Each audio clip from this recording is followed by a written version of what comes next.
What if I told you that your fires don't define you? Interesting?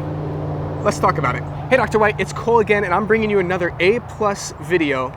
So before we waste any more time, let's get right into it. So you tasked us with reading this book, Forged by Fire. So we're supposed to read the introduction and part 1 and talk about it. So here's my thoughts on it. First of all, this quote is one of my favorites. Your fires do not define you, but they shape you. So what does that actually mean?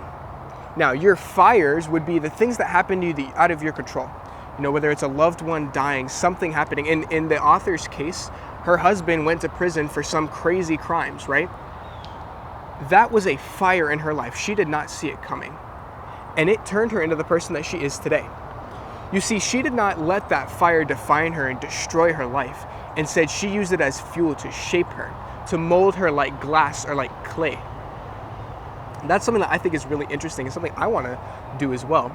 But that's beside the point. Another thing that I also really learned is that pride is the worst attribute in a professional's life.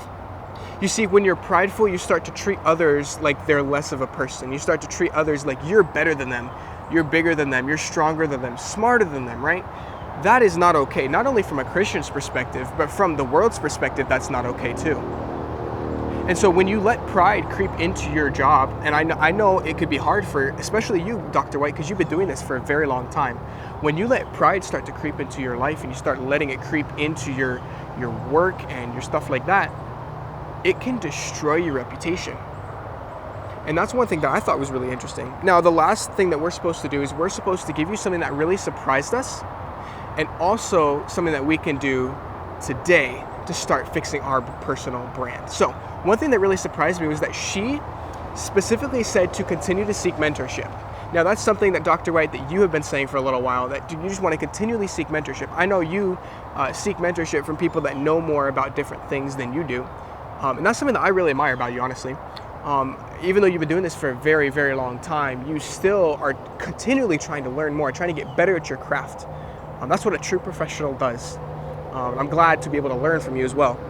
But the last thing that I can continue to do today, or I guess start doing to fix my brand today, is to dress the part. Now that may seem really, really simple, and it is, but it can change everybody's perspective of you.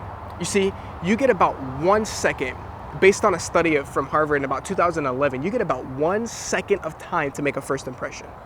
How are you going to make that 1 second count? You see, when you dress the part, when you dress for success, or dress professionally, you immediately tell people when you walk into that room, I know what I'm doing, you can trust me. And you know in marketing, you only buy stuff from people that you know, you like, and you trust. And so I'm gonna start doing that. I'm gonna start working on my personal brand and dressing the part. And until the next video, Dr. White, you have a great rest of your day. See you later.